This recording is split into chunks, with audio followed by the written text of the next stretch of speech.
Жизнь редкого белого льва висит на волоске, охраняемая его прайдом и спасенная преданным рейнджером. Выживет ли он после последствий шторма? Поделитесь своими мыслями об этой невероятной истории дикой природы в комментариях ниже. Это было утро, не похожее ни на какое другое в заповеднике Селес. Земля, обычно купающаяся в золотом тепле, теперь мерцала тонким серебристым блеском от сильных дождей, которые хлестали саванну всю ночь. Потоки воды пробивались между рощами акаций, а разбросанные ветви шептали о ярости бури. Воздух был густой, влажный и неподвижный. Такая тишина наступает только после того, как прогремит природа. Когда первый свет растянулся по равнинам, патрульный вертолет поднялся в небо с аванпоста рейнджеров. Его винты прорезали влажный воздух. У команды на борту была одна задача — оценить ущерб, нанесенный непрекращающимся дождем и грозой, пронесшийся через юго-восточный сектор. Но среди потрепанного ландшафта что-то странное привлекло внимание пилота — разрыв в обычной палитре песочных и зеленых оттенков. Там, распростертый под обрушившейся веткой старого дерева акации, лежал образ настолько редкий, что казался почти мифическим. Лев, но не просто лев. Этот был белым, призрачным и царственным. Его мощное тело было придавлено скрученным деревом. Он не двигался. Ожил радиопередатчик. База — это патруль-1. Мы нашли что-то удивительное. Белогривый лев ранен. Возможно, без сознания. Нам нужен рейнджер немедленно. На станции рейнджеров Селес, Калеб, человек тихой силы и годы, запечатленные на его обветренной солнцем коже, стоял и слушал, как потрескивало радио с докладом воздушной команды. Слова «белогривый лев» ударили его, как удар барабана. За все годы своих странствий по этим равнинам он никогда не видел такого собственными глазами, только слышал истории, рассказываемые приглушенными тонами старейшинами, как будто говорили о духах. Без колебаний он приступил к действию. Компактная бензопила, медицинский набор, веревка и один транквилизаторный дротик.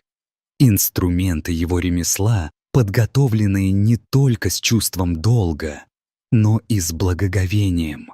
Он быстро упаковал их и бросил свою холщовую сумку в открытый Land Rover. Небо, хотя и не лилось больше, оставалось пасмурным. Воздух был насыщен запахом влажной земли. Когда он ехал на юго-восток, колеса разбрызгивали воду через мелкие лужи. Мысли Калеба блуждали. В легендах Южной Африки белый лев, хранитель равновесия, рождающийся раз в поколении мост между диким и священным. То, что ждало впереди, было больше, чем просто спасение. Это был момент, свидетелем которого мало кому суждено стать. И Калеб, опытный, но скромный, понимал одну истину превыше всего. Спасти столь редкое существо значит пройти тонкую грань между мужеством и грацией. Дорога становилась уже по мере приближения Калеба к указанным координатам. Ланд-Ровер грохотал по неровной земле. Его шины глубоко вдавливались в размягченную землю. За небольшим хребтом, обрамленным разбитыми ветвями акаций, потрепанных бурей, он увидел их.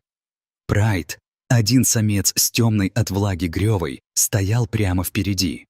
Рядом с ним 4 львицы, молчаливые и неподвижные, и их золотые глаза устремлены на неподвижное тело под упавшим деревом.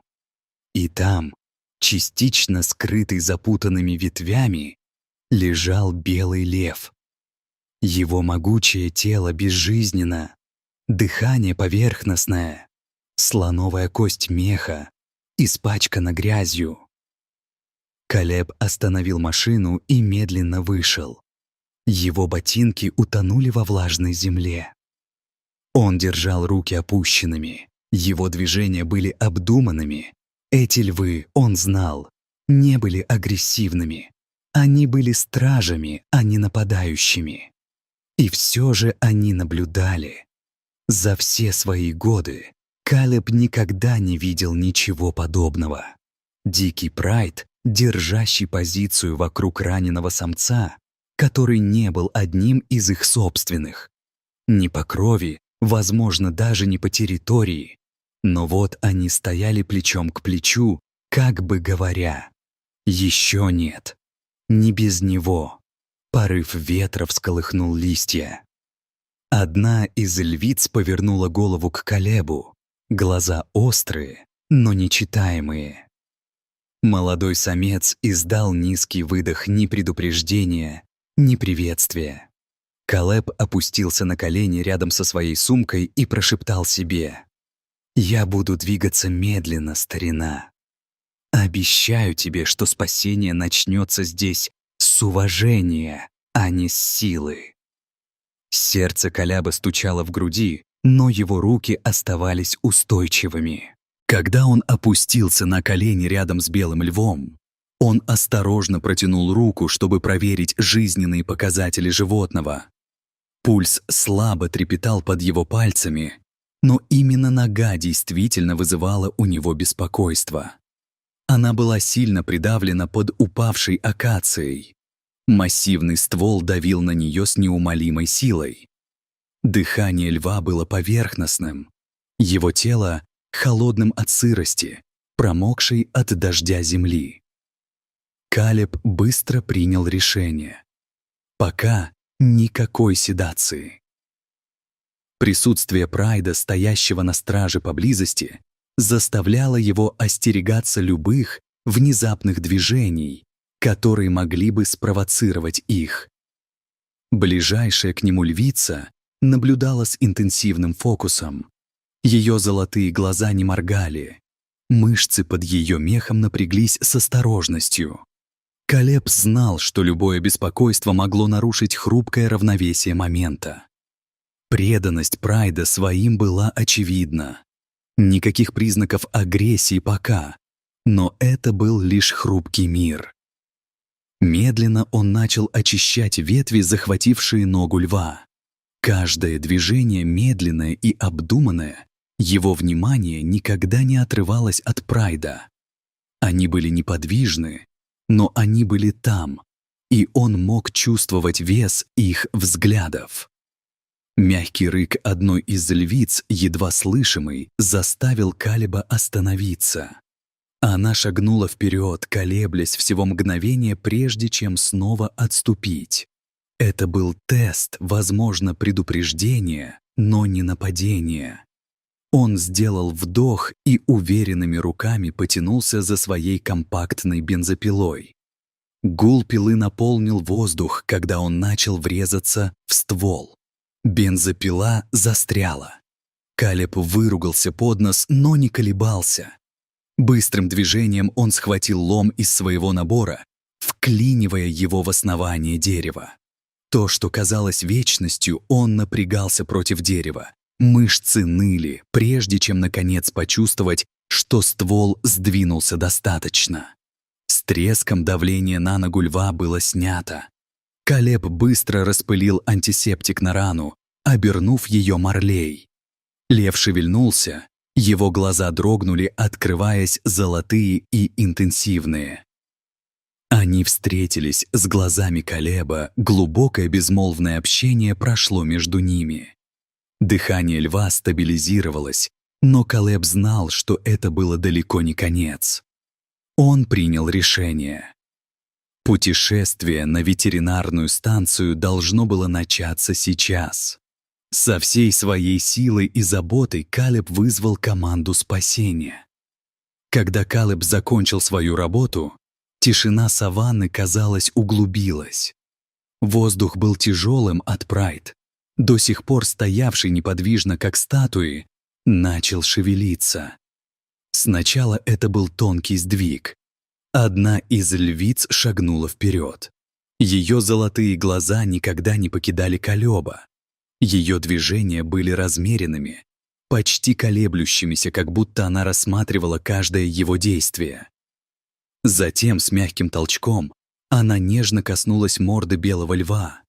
Тихий жест привязанности и уверенности. Ее нос коснулся его лица. И на краткий момент Калеб увидел связь между ними. Эта львица была не просто спутницей, она была его хранительницей, его защитницей, также инстинктивно связанной с ним, как его собственная родня. Молодой самец, возможно, брат или близкий товарищ, последовал ее примеру. Он подошел ближе, наклонившись, чтобы облизать лицо белого льва. Его действия были нежными, несмотря на его размер и силу. Это было проявление семейной любви, невысказанного понимания между членами этого мощного прайда. Сердце Калеба ускорилось. У него не было времени терять. Он связался по радио с медицинской командой, сигнализируя им быстро приближаться, зная, что каждая секунда имела значение.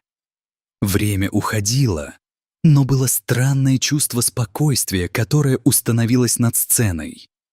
Прайд, когда-то стена безмолвной стражи, начал расступаться достаточно, чтобы позволить Калебу и ветеринарной команде осторожно поднять раненого льва на носилки, как будто Прайд принял свое решение. Они позволят этому человеку, этому чужаку в их мире, взять своего товарища в безопасность. Итак, с огромным доверием, Калеб и команда начали свое отступление, двигаясь медленно, но уверенно. Львы наблюдали их взгляд неотрывный, как белый лев, теперь названный Сефу, имя, означающее «меч», был унесен. Его судьба все еще не определенна, но его путешествие на данный момент сохранено. Недели прошли на ветеринарной станции, пока Калеб наблюдал за Сефу белым львом. С каждым днем лев становился сильнее. Нежная забота, которую оказывал Калеб, очищая рану, назначая лекарства и наблюдая за ним, постепенно уступала место исцелению. Мелкие операции, умелые и точные, позволили Сефу восстановить свою силу. И вскоре тело льва, некогда раздробленное, было восстановлено. По мере того, как состояние льва улучшалось, весть о спасении начала распространяться не только по всему заповеднику, но и по всему региону. Кадры Прайда, стоящего на страже, их неуклонная защита своего павшего товарища стали вирусными. История белого льва, защищенного своим Прайдом и спасенного состраданием рейнджера, тронула струны глубоко в сердцах многих. Это была история надежды, свидетельство хрупкого баланса между людьми и дикой природой. Затем настал день. После недель восстановления Сефу был готов вернуться в свое королевство, луга заповедника Силес. Калеб стоял молча, пока белый лев был выпущен, сильнее, чем когда-либо. С могучим рыком, которое эхом разнеслось по равнинам, Сефу воссоединился со своим Прайдом возле того самого дерева акации, где началось его путешествие. Момент истинного триумфа, свидетелем которого стали только те, кто знал, насколько хрупкой может быть жизнь. Туристы иногда мельком видели его издалека. Загадочная фигура, возглавляющая свой Прайд с силой, легенда о белом льве, продолжала жить. На станции рейнджеров одна фотография Калеба и Сефу, обрамленная словами «День, когда Прайд стоял на страже», висела с гордостью. Это было напоминание о том, что иногда узы между нами и дикой природой формируются не в тишине спасения, а в доверии, которое расцветает в его следах. Пока белый лев, когда-то уязвимый и хрупкий, возвращает себе место в дикой природе, его история становится сильным напоминанием об удивительной связи между людьми и природой. В мире, где такие моменты мимолетны, мы видим не только выживание, но и устойчивость, доверие и сострадание. Если эта история тронула ваше сердце, не забудьте поставить лайк этому видео и подписаться на канал для получения дополнительных вдохновляющих историй о дикой природе. Поделитесь своими мыслями в комментариях ниже. Вместе мы можем продолжать прославлять дикую природу, где каждое спасение, каждая встреча является свидетельством красоты нашей планеты.